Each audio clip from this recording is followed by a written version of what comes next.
Parce que être positif est un choix. Si c'est un choix, ça veut aussi dire, enfin, ça implique que je suis conscient là.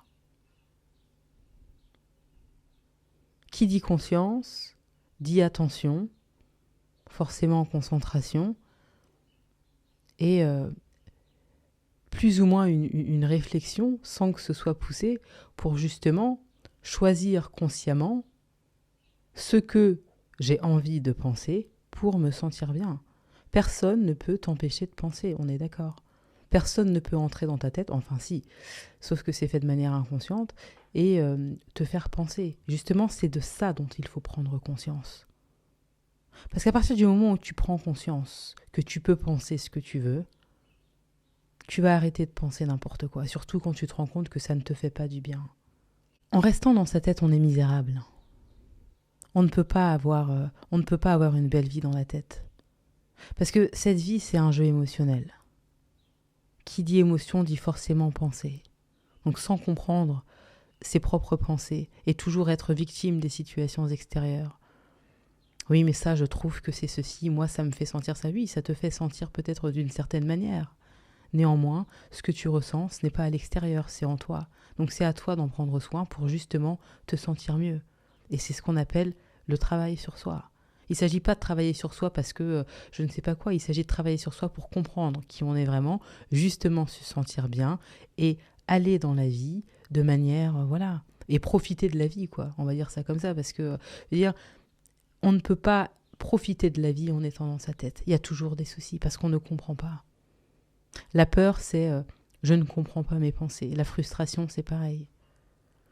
Le stress, etc., ça arrive parce qu'il n'y a pas de compréhension au niveau des diverses pensées. Et lorsque le mental prend le dessus, ensuite, eh bien, on pète un plomb. Et ça peut ensuite mener à des choses qui sont encore bien plus graves. Mais bon, bref. Et la seule personne qui est responsable de ses pensées, c'est toi. Donc, sans prendre conscience de tes pensées, sans réellement travailler sur ta propre psyché, en décidant que tu es le maître de ta vie, que tu es maître de ton bien-être, et que ce que font les autres n'a pas d'impact sur toi, faire le choix de se sentir bien. Ça veut dire, je fais le choix de mieux penser, de bien penser. Mais est-ce que ce n'est pas une très grande liberté, ça, de penser ce que tu veux ? Parce que personne ne peut t'empêcher de penser. La liberté de penser, c'est la plus grande des libertés. C'est lorsqu'on ne sait pas penser, lorsqu'on est victime de la société, victime du monde extérieur, victime de ce que font Pierre, Paul, Jacques, on reste bloqué.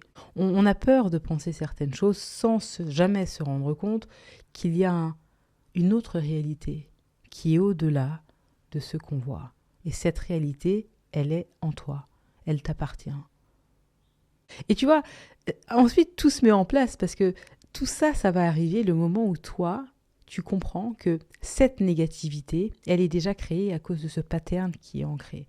Je me libère de ce pattern, je commence à mieux penser, ensuite je me sers de cet outil qu'on appelle psyché. Tu vois ? Bon voilà, écoutez, c'est tout pour moi aujourd'hui. Prenez soin de vous, à bientôt.